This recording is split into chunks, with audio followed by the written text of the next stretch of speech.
And we're live. Action. Action. What's up? What's up? How you feeling? Good, good. Excited to be here. Thank you, thank you. So let me ask you this. What's your name and where you're from and what do you do? 3 questions right off the bat. So right off the bat, as an introduction, my name's Alan Gomez.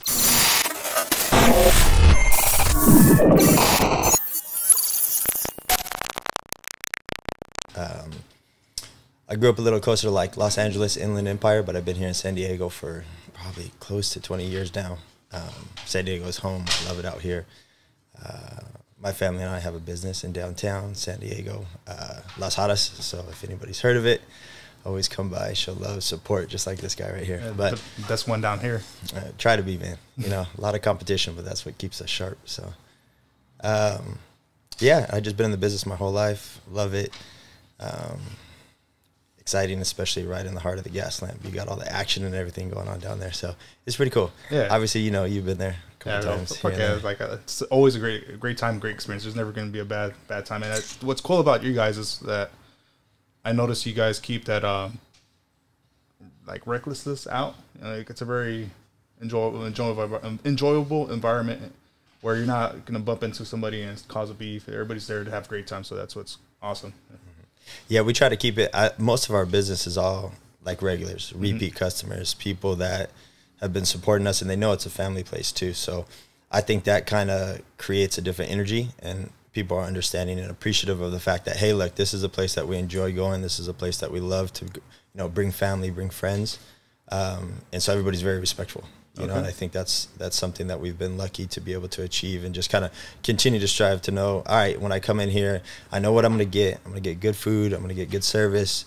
I'm going to be able to have a good time, like relax, unwind from the stress of the week or whatever it may be, or to celebrate special occasions. So we've been there 14 years now. So it's been a good little ride so far. So hopefully we can kind of keep going and push it forward.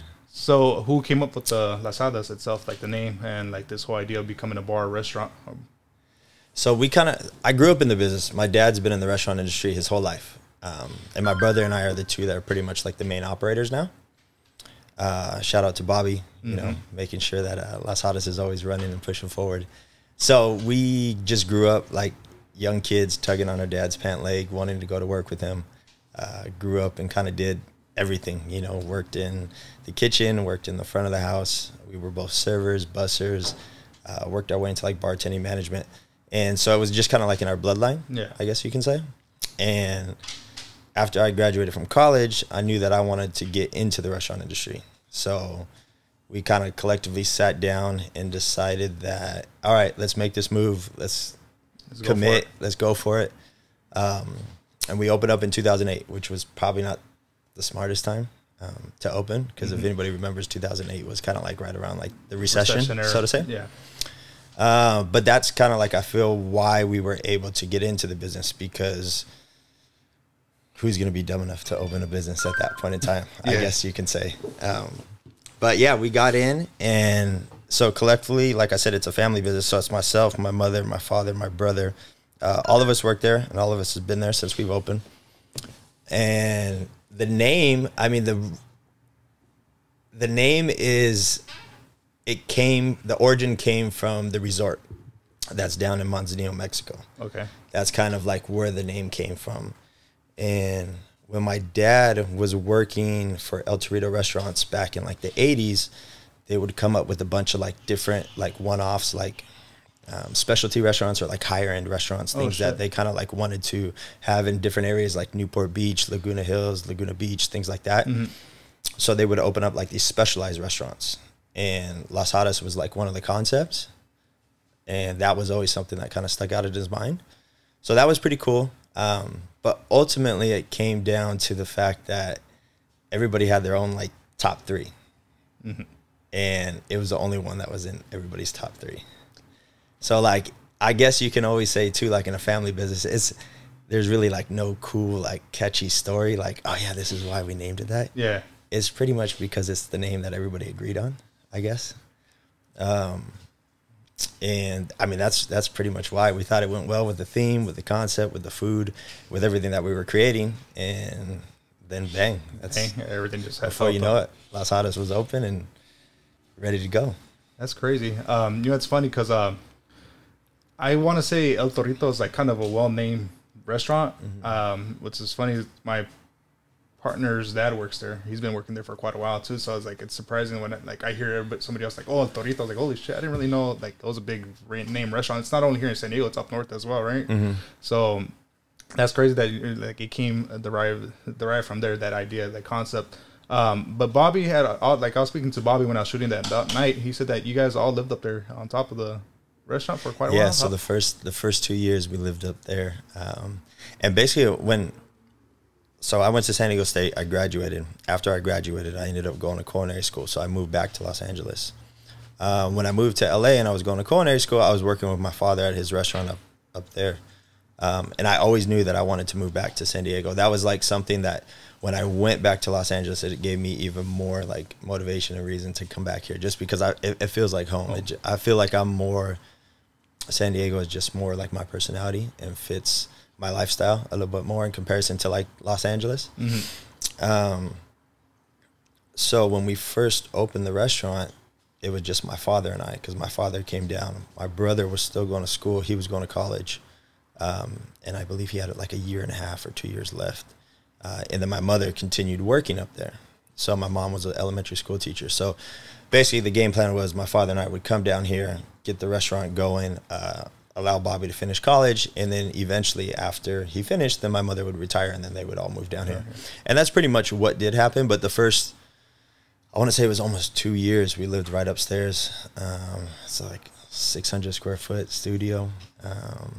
Myself, my father, my uncle, and my cousin.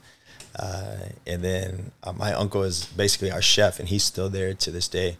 But yeah, it was just like a sweaty locker room, man. It literally, like, I can't describe it any other way.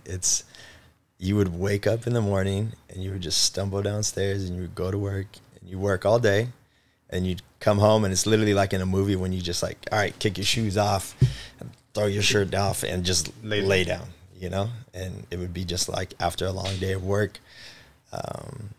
Then you would come and you put your head on the pillow and you wake up the next day and you just go again. Holy shit. But it's I mean, looking back on it, it's kind of crazy because you're always like, how did I do that? Yeah. And especially like for me, I always feel like I didn't really know better. You know, I was probably 23 when we opened, 22, probably 23, I want to say. So I didn't know better. I didn't have anything to do. You know, there was really, I guess it was kind of a blessing, the fact that I was so green and didn't understand, because, you know, my dad at that time, had been in the business his whole life and was set to retire and like ready to go. And pretty much had his whole retirement set up and gave him and my mother, you know, they pretty much like gave everything up so that way that I could come and open up a restaurant, knowing that was like kind of my vision or my goal or my dream. So it was looking back on it, and I'm like, the things that my dad was doing, I mean, he wasn't a young buck, you know, but he also helped me and took a lot of the onus off of myself and just allowed me to do what I was good at, which was just basically like working, like day-to-day work. And he was in there with me. We would wake up. We didn't have like, so normally in a standard restaurant, you have like a cleaning crew, you have a prep crew. Yeah. Like people that come in the morning, they prepare all the food for the day. And then you have like the transitional to like the nighttime. So essentially like the nighttime crew would come in and they'd be like the cooks, and then you have the servers and the bartenders.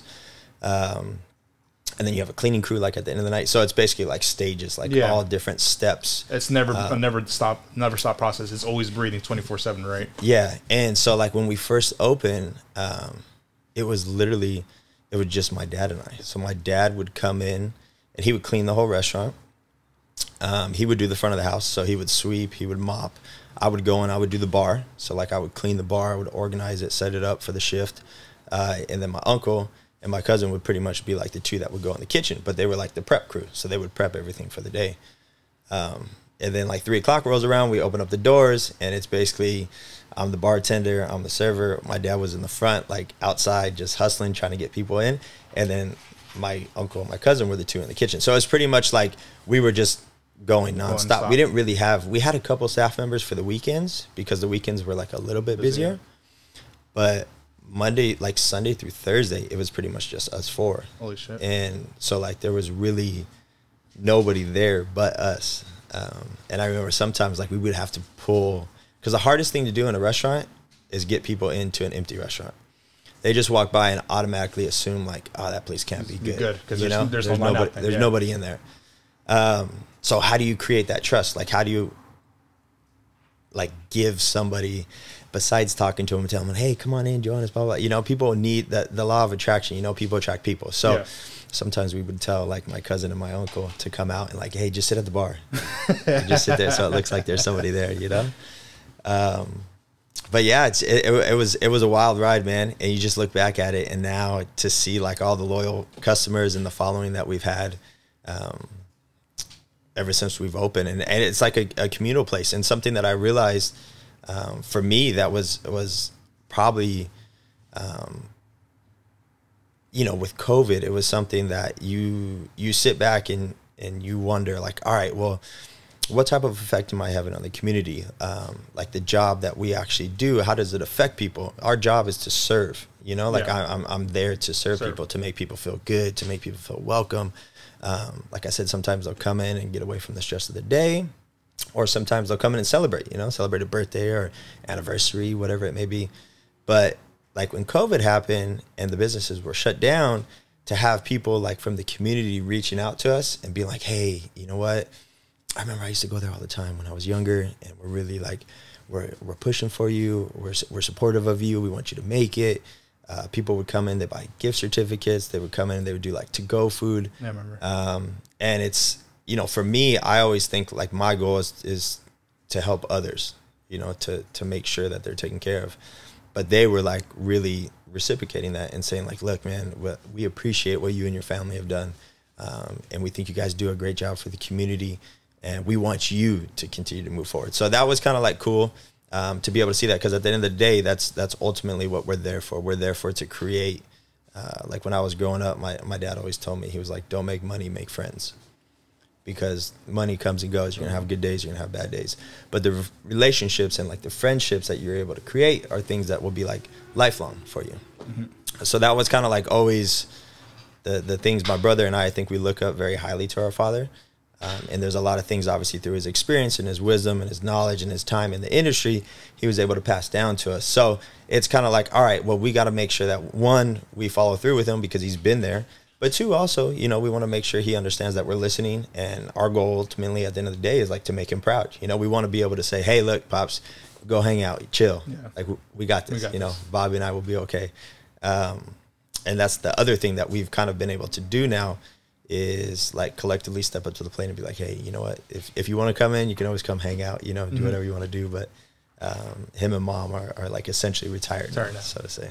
That's awesome, man. And I think you stole the words out of my mouth. Like, I think that's what steps you, in my personal opinion, I feel like that's what keeps you guys apart from these other bars, restaurants that I've gone to, like that connection. Like, I don't feel like it's about like selling. I feel like you're actually there generally getting to know the people. Like, I watch you, like, you know, people watch people, and I see, you know, everybody's name that's coming in, or you know somebody's like that smile, like their friendship, like the connection, like that's dope. I mean, you don't see that in every restaurant, so that's why I always find myself going back to you guys no matter what time of day. And top it off, like when I worked at 24 Hour Fitness, I didn't know you were like the owner's son at Las Hadas. So I was like, you're a fucking dope ass dude, and then it turned out this is what you are, and hear the backstory makes sense. I mean, I think. And that's what, it's a strong foundation. It's only going to build up. Like your dad says, money comes and goes, but the connections you make last forever. And with that social media, with COVID, I would always see like people shooting you out on stories. And that's how I found you, because like I found it through a post from Giselle about you guys doing the tequila box to go. Oh, yeah. So I was like, that's fucking dope. I was like, all right. So I think that the fact that the community is reaching out to you guys, it's a lot. It says a lot. I didn't really see nobody else do that for any type of bar itself. Yeah, it was pretty much just, I feel like at those times, nobody really knew or really understood what was going to happen. Yeah. And my whole thing has always been like, you know, in the restaurant business, it's like day by day. Like, even though, you know, we've been here 14 years, you still, because every day is like a fresh and a new day. And here in San Diego, like the downtown area, we get people that travel. Before, you know, we were getting people that were traveling from all over the world. And you have to be sharp. And every day in the restaurant business, you're in front of people. So it's not like you have the opportunity to take a day off. Like if I take a day off and somebody comes in and has a bad experience, or if I just sit back and start to take shortcuts and don't follow through, don't deliver good service, don't deliver good food, even though we've been there for 14 years, that doesn't guarantee that I'm going to be able to move forward in the future. So, you know, it makes you stay sharp. And I think that's something that, you know, we've always tried to like pride ourselves on, you know, make people feel like they're part of the Las Hadas family. And that's why Bobby or myself are always there. And it makes our life much more enjoyable. You know, the fact that we're actually doing something that we love, like just like anything. I mean, it's hard work, it's dedication, it's time. And, you know, we understand that. But at the same point in time, if you're doing what you really, you know, truly enjoy doing, like your commitment right now to like your new venture is something that, all right, I understand and I'm going to make this happen. I'm going full force and I'm all in. You know, it's kind of the same thing with us. It's pretty much, all right, cool. We understand who we are, what we want to do, what our goals are, what the mission is and the values that we hold. Let's go all in and make sure that we continue pressing forward. And I think that's something that's important, you know, and that you have to continue to prove yourself every day. Because especially like a lot of times people will say, oh, competition, you know, like they'll talk about competition, but competition is great. Like competition keeps you sharp, I think, in my opinion. Like if I was the only restaurant in town, it would be a lot easier to slack off. Of course. You know, but because we have so many wonderful places around to go and visit, it means that we got to continue to set ourselves apart. You know, we got to continue to follow through on a day-to-day basis. So that's something that we just always try to make sure that we're there doing. So going back to this, I know you said that you were introduced in a very young age with this whole restaurant life. Did you ever like find yourself wanting to get distracted with that nightlife? Because you're 19, 20, 21, and you're already in the bar industry kind of thing. You never find yourself like creeping that way? I think so. I've always been, it's actually kind of funny. So like when I was growing up, I was always big into sports. And I was always kind of like a little shy. When I started to get into the restaurant industry, I understood like the most important part about being in the service industry, communication. Yeah. If you can communicate to people, you can make more money, you know? And when I was serving, it was all about, okay, yeah, that's pretty much like how you make your tips is through communication and through how you make people feel. So when I started serving, that's when I kind of felt like, all right, I have to open up a little bit more. I feel like that's when I really honed in on like the skill of communication and understanding how to talk to certain people, you know, because every single person, every single table is different. So you got to kind of pretty much like hit your target market, you know, find out something that they're into or something that their interests, that their hobbies, where they're from. So I just kind of really started to work on that. And I feel like that was something that helped me to get a little bit more like out of my, I was not necessarily like in my comfort zone, you know, but that was something that really helped me. And I just always kind of knew, I think it helped me growing up and seeing the business, because I knew, just like anything, there's a dark side to it. Yeah. You know, you can very easily go down the wrong path. And I mean, there's alcohol everywhere. Exactly. You know, there's lots of temptations, but just like anything, you know, you have to, by understanding it, I felt like it helped me to make the right decision. And I feel like that was something that even my father, once again, like talked to us about, you know? And so like him communicating and him telling me, you know, some of the stories or some of the things that people he had been involved with or things that he had seen really kind of helped us. So, but yeah, the nightlife industry is it's sex, drugs, and rock and roll, man. It's definitely something that I do. It's unfortunate because you see some people, and most people I feel like will grow out of it. You know, it's kind of like a phase, because even when you're like 21 to 23, like 25, you know, like you just like go. Everybody wants to go out, you know. That's, I mean, you look forward to your 21st birthday your whole life, right? You know, so once you actually turn 21, then you can go out. So yeah, I definitely, I enjoy going out. I enjoy having a good time, but I've just always, I do enjoy like giving people that experience, I guess, more than actually me going through it, you know? So, I mean, maybe that's something that just kind of helped me, you know, more than anything else. That's like, for me, that's very admirable, because I think that temptation is kind of very hard to like say no to, because it could be very convincing at times. I mean, I've been placed in certain situations, but it's like, I think it just comes with age, right? Learning when to say no and like, all right, I'm done with it, like you said. But I'm pretty sure that was like in the back of your dad's mind, like making sure you're going to full throttle with this plan with you, right? Because you're a young kid. Or did he already knew that this is a set stone type of thing? I mean, I don't think he knew that it was like set in stone. I think the only thing that you can really do is communicate. You know, like pretty much the same thing like I try to do with my kids is, all right, all the experiences that I've been through, the only thing that I can do is pass on the knowledge and the wisdom that I've gained to hopefully help you make the correct decision. You know, and I feel like that's something that both my parents did. You know, both of them were always very open and understanding of the fact that, hey, look, you know, these are things that we want to make sure we help you with. And if there's ever a question, or if you're ever in doubt, or if even sometimes like today, man, I'll have a question. I'll be like, all right, man, I'm going to call.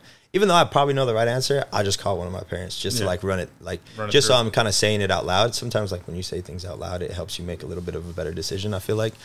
Or maybe that's just with me. But yeah, I mean, it is something that I feel like just them giving me as much wisdom as they could in order for me to hopefully make the right decision. And I'm not saying I always make the right decision. Obviously, everybody makes wrong decisions here or there. But yeah, and then just learn from them. Like once you make the wrong decision, obviously the most important thing, everybody makes mistakes, right? That's what I always tell people too. I'm like, look, it's okay to make mistakes, especially like the servers. Like sometimes they'll come in and, you know, they'll just be starting and they'll forget to put in an order or something like that, you know? And I tell them, I'm like, look, you can make a mistake. It's okay. But you just got to communicate to me, you know? So then come to me, tell me, hey, look, Alan, I made a mistake. I forgot to put it. Then I can go and I can help you to fix it. But mistakes is how you learn, you know? I feel like that's the best way to be able to learn and grow. So you wouldn't say you're a perfectionist at all, or you are? In certain aspects? In certain aspects. Yeah. So, I mean, I try, obviously the goal is to be perfect. Nobody's perfect. Exactly. But the goal should always be to try to be as perfect, like to deliver a perfect experience. And I feel like as long as the goal is to try your best, that's the most important thing. And then kind of go from there. Obviously, like I said, there's going to be like ups and downs and good days and bad days and random things that happen. So when they happen, then you just try to make sure that it doesn't happen. Like you take a keynote from it, right? Yeah. So do you still remember your first like big mess up? Like, damn, like that kind of traumatized me type of thing. Like I would never forget that. It was kind of funny. We had just opened and we were doing like a mixer. So like we had a mixer at the restaurant. And it was our first big, and this is like, keep in mind, like we were super slow. Like we didn't have much business at all, like when we first opened. And so we got the opportunity to do this mixer with this group. I can't remember the name of the group. I actually think they still do mixers like in San Diego. And it was probably like 50 people, I think. And so we had like a preset menu. So basically they would come in, they would sit down. I think it was around like, it was probably like 50 people. And they would order. So they would order off the preset menu. They had like a selection of 3 different entrees. And I just, normally you go table by table, you take the order, and then you send the food out to that specific table. And if you have like 10 tables of 6 people, you normally, the most important thing to do is just do one table at a time. So you do one table and then the following table and the following table. And people are pretty much understanding that, all right, a group of 50 to deliver 50 entrees all at once is pretty tough, especially like we're in a small place. If it's a hotel or something like that, it could be a little different. But I just totally bombed it. I was in the kitchen and I just remember fajitas. Fajitas was one of the options that they wanted. And so I made all the fajitas. So there was like 3 entrees, right? So I made all of like the steak items. And then I made all of like the fish items. And then I made all the chicken items. So like everything was just going out sporadically. There was I remember there was no tortillas for the fajitas. It was just kind of like a huge debacle, like huge mess. So now like every time we have big parties, I'm always like making sure that I'm on top of it. Take it slow. But yeah, I mean, I feel like the thing you got to do is just when you make that mistake, you got to own up to it. Yeah. You know, and I feel like sometimes people are like, oh, well, it wasn't that bad. Like, no, it was bad. Yeah. Like it was, it was bad, pushed, right? You know, like, you know, and I think that's one of the things that I try to do is, all right, something happened. How do I fix it? Own up to the decision, like own up to it. Be like, yes, I made a mistake. How do I get better? How do I make sure it doesn't happen again? And ever since then, we've been hosting large parties. We've been having big events. We just did a catering we did a wedding on Saturday, which was that was pretty nice. Which was nice. Yeah. So that was a lot of fun. and, you know, we'll do other events at the restaurant, and it's just, you know, through those experiences. But that was one thing that I just remember, man. So were you cooking it, or were you? I was cooking. Oh, yeah. so you were cooking the whole order because we didn't have enough cooks. Oh shit. So when we had an event like that, because normally, you know, we would have like I said, it was my uncle, my cousin that were back there. But when you have an event for 50 people and all the orders come at once, I was like going back there to help out. A little overwhelmed, right? And yeah, I bombed it, man. That's funny. But, you know, it's cool because, like, you could see the progression, but at the same time, you already had a mature mindset at a young age. But now going into this, like, that you had mentioned that you had kids, like, how does that play into the factor as well? You're going to school, you're helping out the family restaurant, and then when does this love life hit? Oh, so we actually, I mean, if you go back to, like, talking about, like, how did I stay, you know, kind of out of trouble or away from being grounded. So I'm married now. My wife and I have been together ever since high school. Oh, shit. So we started dating in high school. So we're high school sweethearts. So that's something that really helped me too, I think, as far as like staying grounded. And she's amazing. Obviously it's something that anytime, like I said, with my parents that I would go to or discuss or have problems or issues, I could always go to her too and talk to her about it. And she was there for us the whole time as far as, you know, the beginning years. So she's very career oriented and driven. So she had her own career and she was going after it right out of college as well. So it kind of allowed the two of us to really focus on our careers, I guess you can say. And throughout like the first couple of years of her getting herself established and then myself in the restaurant trying to establish it, really kind of allowed us to have that like same common like goal and drive. But yeah, we've been together for it's been 18 years now. Damn, that's time flies, right? Yeah. Like if you really think about it, 18 years is like. Yeah. So. And then I guess my question to that is like, so, do you remember those years where you're in your school, she was going for a career path? Would you guys ever like, kind of like bump heads for not spending time with each other, or were you the one jealous, or was she the one jealous, or like? I guess those relationship questions, you know what I mean? Like, because it's time, right? Timing is when you start building memory and connections and building stones. But since you guys were already 18, don't you feel like that's what tends to happen? High school sweethearts tend to split apart because of separation. So we've always been apart, I guess you can say. And I always tell people, I'm like, dude, that's probably the reason why she's with me. You know, she doesn't really have to put up with me. So even out of high school, so we went to different colleges. Okay. So I came here, I went to San Diego State, and she went to USC. So we were always, like, from college on, we were apart. When I opened Las Hadas, she was actually out in Utah. So she was in Utah for Salt Lake City for 3 years. Mm-hmm. So it was something that we were kind of used to being apart, but, like, each other's best support system, I guess you can say. Yeah.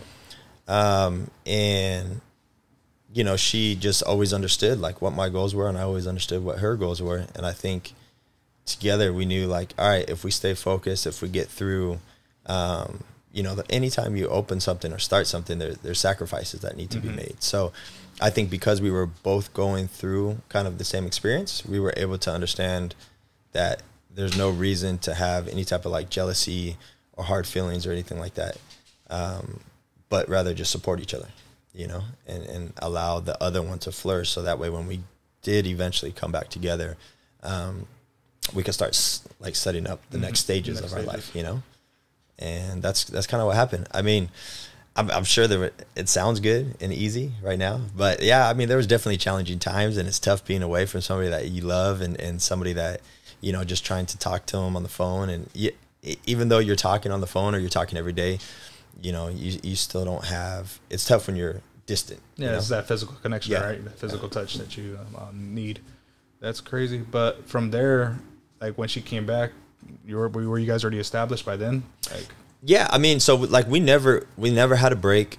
We were always together, so there was never like a time where like, oh yeah, let's take a break or anything. It was always. But yeah, she came back here, and then the big thing was she got a job offer in Los Angeles. Oh. And she got a job offer here in San Diego, and she's like, she loves LA, you know, like we both grew up like closer to like inland of Los Angeles. And so that was like the big debate. I was like, all right, man, here we go. I got to be persuasive, San Diego or LA. So she ended up choosing to come down here to San Diego. And ever since then, it's been amazing. So yeah, I think she's been like, I'm trying to think when she moved down here. It's probably been like 10 years. 10 years? Yeah. Holy cow. And your babies are now? 6 and 3.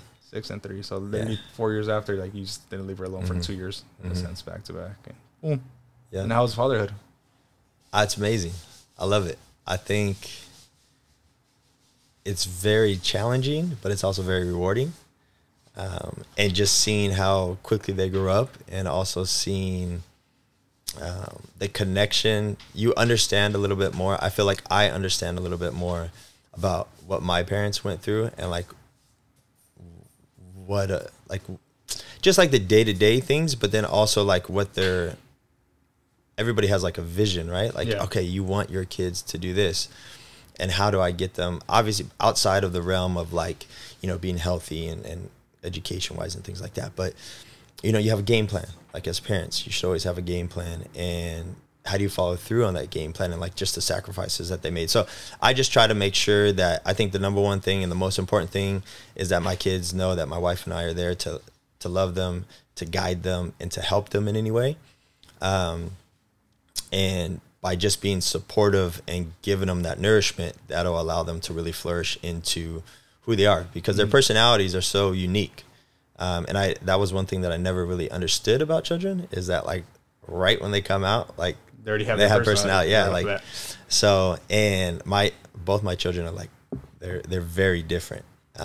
I just thought, oh yeah, you know, it's my kid. It's gonna be the same as the first, right? You know, but they're just they're very unique on their own. So that is something that, okay, you know, I have to understand in certain situations. You know, if I'm talking to my son, I need to communicate to him like this. Or if I'm talking to my daughter, you know, maybe I can talk to her a little more like this, because you have to really reach that nerve with them, you know, and just try to find it out. But yeah, it's been amazing. They grow up fast. So I try to spend as much time with them as possible. The one thing that like COVID did help me is to understand a little bit more about like the work-life balance. I feel like I've always been the type of person that it's just easier for me to go like 100 miles an hour in one direction, but that's not the best thing to be doing at all points in times, you know? And so when we shut down due to COVID, it really allowed me to understand like how much I was missing at home, that's you know? Because there would be a lot of situations where it's a birthday or just little things, riding a bike or your first word, whatever it is, you know. There was a lot of situations that I wasn't there because I was at work. And now understanding that, okay, it's just as important for me to be at home as it is to be at work. How do I just have to do a better job of finding that balance. And that's kind of what I've been working on ever since. So if I get an opportunity to pick them up from school, I take them to school every day. So I do the whole morning routine, which is really cool. So I start my day off with them. I gotta get my cup of coffee first, and then I start my day off with them. So I take both of them to school, get them ready. It's a lot harder to get a girl ready than, I was gonna ask you, like, than a boy. How's that boy-girl differential? Do you feel like she's more of daddy's girl or mom? I don't feel that yet. No? I'm waiting for it. Yeah, see? Everybody always talks about like, yeah, that's gonna be daddy's little girl. I mean, I feel like both of them love me, you know, obviously, but, and I'm sure, I feel like I'm a mama's boy. Like that's just something that's just natural. It's just natural. Like boys gravitate towards their mom, I would assume. And girls kind of gravitate a little bit more towards their dad. So hopefully I'll be able to feel that eventually. But now she'd just walk around like punch me in the stomach, you know? Like, all right, cool. Check yourself. I love you. But yeah, I mean, I think it's more not just like a boy or girl thing. It's just their personalities are different, you know? But like with my son, it's literally like, all right, well, here's a t-shirt, shorts, let's go. Yeah. And with her, I'm like, man, I gotta match your socks with your shoes. Gotta make her look cute. And then I gotta get your outfit has to match, and then I gotta do your hair. So it's just like it's a process, but it's fun too. And did you ever see yourself being like a parent? Oh yeah, I always wanted to be. Like I always wanted a big family. So it's just something that I've always. I wanted to have like kids earlier on in life, but I guess everything happens for a reason. So I'm just thankful that my wife and I were able to have 2 healthy kids, you know, and that's all that really matters. But yeah, I've always seen myself being a parent. I don't know. There's something, I love kids. So, I try to see if we could have one more, but I think we're done. I got everything I need. I got a boy and a girl. So, so ideally, you say you wanted a big family. What was your ideal big family goal? Well, I mean, not huge. I would probably say, so I come from 2, you know, Bobby and I, my brother and I, and then my wife comes from 3. So she's the oldest. She has twin brothers. But I was 3, 4. I mean, not huge, but yeah, I do love kids. But it's just it's obviously a lot easier for me to say, like, yeah, I want to have a big family.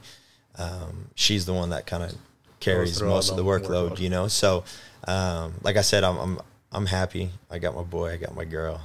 They're both healthy. If I'm lucky enough to have another one, then I would, you know. But then also, like I said, you know, for me, I got to find that balance, you know. If I have another child, I got to make sure that I'm able to make more time to be there. But right now, that's kind of like my whole goal, is to find a way to be more involved, to find a way to be at home as much as possible, to not miss out on those little things, just so that they understand and know that, hey, you know, daddy's here and daddy will help you out, you know, he's going to support you. And for me to ask, when was that like epiphany moment for you to realize, like, shit, I really am missing out during the COVID experience? I mean, I feel like I always knew that I was missing out. But that was, you know, every parent misses out on things, you know? So it's something that you have to understand, like, part of being a parent is providing. And the only way that you can really necessarily provide for your children is to go to work. So, and I always understood, you know, growing up, that the restaurant business was very demanding, because there was a lot of times that my dad wasn't at certain things because he had to work. You know, my dad it's kind of funny. More of like a joke. But so he used to always tell us growing up, like, don't die or get married on a weekend, because I won't be there. Like, so the restaurant business is like Friday, Saturday, Sunday, you know, like that's, and most people work Monday through Friday. So we're on complete opposite schedules of everybody. You know, the kids are off on the weekends. Sporting events are on the weekends. Birthday parties are on the weekend. Like, everything's on Friday, Saturday, Sunday, you know, mostly Saturday and Sunday. And for us, that's our time to shine, you know? So it was just kind of something, and it's a joke, but it's just a joke about the restaurant business, because you're always working Friday, Saturday, Sunday.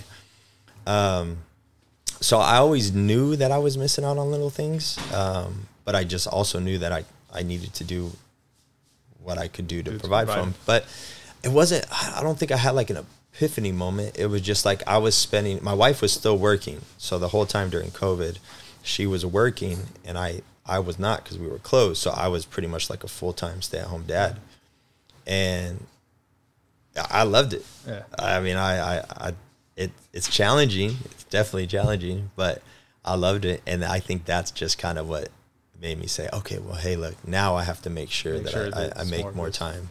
And I always did try to make as much time as possible, but, you know, like before it would be like, hey, Alan, something happened. I'd be like, okay, I'm going to the restaurant right away. So now, instead of like something happened, I'll be like, okay, let me find a way, or find somebody else that can fix it, or can figure it out. Because if like it was my day off and something happened, I'd be like, okay, I'll be right there, you know. And so I just, you know, I just micromanaging, you know. So I just have to step back and understand that other people can do it too, you know. And I have to just be able to delegate a lot more. Whereas before, it was just kind of like I would kind of take the onus on myself, and try to find a solution to the problem. Now I'm like, okay, I can still find a solution to the problem, but let's find it in a different way, or a different manner. And that definitely helps out a lot once you learn the delegating process, right? As a manager yourself, because then I feel like you're only as strong. That's what the cool thing I learned as a management when I used to work in retail. My district manager would tell me, he goes, you're only as strong as your weakest employee. So if your weakest employee doesn't know something, that's a lost sale. So you always got to make sure that you train them as much as you can with the knowledgeable that they can help you provide for the next sale. That's cool. I mean, like, and it's cool looking back on that, because you're never going to be ready for the next step, right? But going back to what you're saying, with your dad wasn't there in certain events, like, did you feel like you had some type of resentment, or you understood? No, I always understood, you know. And like, he would always be like the one to call, like, tell me, or like write me a note or something like that, you know. Like, and like when he had time, he would always, like, on his days off, like, he would always, like, if it was a sporting event or something like that, you know, he would always be at my practices. And it was never anything like that. It just, I guess I think I understood it when I was younger, that, you know, mom and dad have to go to work. And the best thing that I've always said about my parents is neither one of them complained. Like, I can't ever remember my mother or my father complaining about having to go to work. Mm-hmm. You know, so like growing up, it's like part of waking up and part of your daily routine is going to work and enjoying. Like, my father's probably like the happiest person that I've ever seen, like every day, like going to work and just being out there and interacting with people. And the same thing with my mother. Like, I think about all this stuff like I have to do. They were doing way more than I was doing, you know, Mm-hmm. but they never complained. I didn't know, you know, I didn't know how much they had on their plate. I didn't understand how much they had on their plate, but they just, you know, on top of, you know, being parents, being employees, employers, personal life, like everything that they had going on, you know, they just strapped up and took care of business, you know, and they never let their kids see like any hardship. They never complained about having to go to work or anything like that. So like now I'm like, yeah, like when I go to work, like I enjoy being at work. I love being at work. And I just kind of want to do the same thing. Like, I don't want to complain because I don't want my kids to grow up thinking like, oh man, I got to go to work, you know? And we're role models, right? Yeah, exactly. So my role model was my mother and my father. So it's one, doing what you love. That's very important, because if you do what you love, then it's a lot less likely that you would complain. But yeah, no, it was never like really any resentment. My dad was always there. He was always supportive, like my number one fan. So it was just part of life. Part of life, you know. That's fucking dope. I guess from here, where do you guys see Las Hadas, like you and Bobby and your family? Where do you guys see yourself moving forward as a business? Because I know we talked on the side that this whole social media thing is like it's what's pushing mm-hmm. the market now, moving the market mm-hmm. in a sense. It's not word of mouth now; it's through the internet, because you touch a lot more eyes. So what's your forte? So I think we just need to hone in on the basics. You know, obviously, like I said, I talked about earlier, like the day-to-day, you know, like we got to continue to obviously complete our mission of good food, good service in a timely manner. That's always been like our mission statement at Las Hadas. So besides that, like focusing on your day-to-day routine, I think we need to reach out to the community a lot more. We need to get more active on social media. That's definitely one thing that we want to start to do. Because much like, you know, you can reach a huge demographic, a huge target of people within seconds. So that's one thing that we want to continue to start to like push. We're going to be doing like a slight little remodel, just because in the restaurant business, it's, even though like it kind of ties in with social media, right? Like when people go out, they post. Mm-hmm. So if you have little changes about your restaurant or upgrades or things that are exciting, people will post about it. So if we come in, and normally like in the restaurant business, I would say like every 5 years is kind of when you don't want to reinvent yourself, but you need to make sure that you keep an eye on your surroundings, you know, whether it be lighting, whether it be music, whether it be tables mm-hmm. or chairs, you know, touch-ups as far as paint, all these little things, you know. So when you pay attention to the details, it allows your customer base to understand that, look, this is somebody that takes pride in their business, you know. Mm-hmm. If it's somebody like you walk in and the chairs are falling apart and the tables are all cracked, and you know, you just understand that, hey, look, this business isn't being nourished, you know, it needs to be given that TLC. So that's pretty much what we want to do. And I think the other thing is just evolving. Like the one thing that I realized coming from COVID is the businesses that were able to evolve and the businesses that were able to change were the ones that were able to like come out of it, you know. And for me, I've always said that, you know, it's, as a business owner, you have to put your pride aside. You know, when we opened up, like, yeah, I have a goal, I have visions, I have, you know, ideas of what I think Las Hadas is going to be, but I'm not the one buying the product. The consumers are the ones that are my bosses. You know, they're the ones that are paying my bills. So, you know, sometimes people will be like, oh yeah, I want this, or this is the only way we do it, or this is the way that we do it and who we are. Like, I listen to our customers. You know, I've always said that the first time you hear something, all right, let it stick in your head. The second time you hear it, you probably need to start doing some research, and you shouldn't hear it a third time. Yeah. Because once people start talking, and those are the people that are coming in and buying your product or your services, they're giving you that wisdom and that knowledge for free, you know, and they're allowing you to understand it. And a lot of times, like, they want to help you. It's not like they're saying anything that's rude or to harm you. They're more so like giving their input, you know? And especially sometimes too, like when it's hard to receive, like, you know, bad reviews, or, you know, like somebody coming back and saying something about, you know, the food just wasn't to their liking. You know, you need to understand that mistakes can happen, and what was wrong, you know, so how do we fix that? But I think a lot of times pride can kind of get in the way and be like, no, look, this is who we are. This is what we do. Yeah.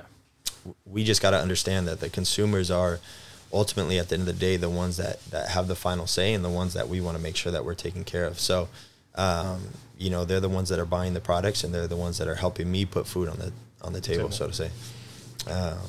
But yeah, the goal is to just continue evolving, move forward, get better. And we've always said, you know, kind of like the whole motto is keep it simple, keep it fun. That's pretty much the restaurant business. Like, it's not rocket science, you know, like that. It's not, you don't have to be the smartest. I'm not the smartest person in the world, you know? So yeah, no, it's just, it's, you know, it's simple. People come in, they sit down. Yeah. They want to be delivered a drink. They want to be delivered food, and they want to have a good time. So just keep it simple and keep it fun. And when you do that, you'd be amazed at, like, the ability that you have to grow that bit within our four walls, you know? Obviously there's different aspects to every business, but that's just something that we've always talked about. You know, don't overcomplicate things. Don't try to step out of our comfort zone. Don't try to be somebody that we're not. Just really sit back and do what we do best, and make sure that your consumers and your customers like it. Good shit, man. Changing my life right now. Yeah. Yeah. Oh, I was hoping I was getting you hungry. That's the goal. Hell yeah, I'm already hungry. And I guess just to top it off, right, this wrapping up, what's something you wish you would have known going into? Like, if you could have done something differently, what would you done differently, or the different approaches as running the business, or school, love life? Like, I guess giving a mentorship or advice to somebody that's trying to seek their foot as opening up in the restaurant, or thinking about becoming a bartender, waiter, whichever. I think the best advice, like if you're saying advice, just do it. Just do it. Just go, like, trust your gut. You know, I think that's always something people are going to try. I remember when we first opened. So when we first opened, people, the restaurant that was there before us was like a pretty well-known place before the recession hit.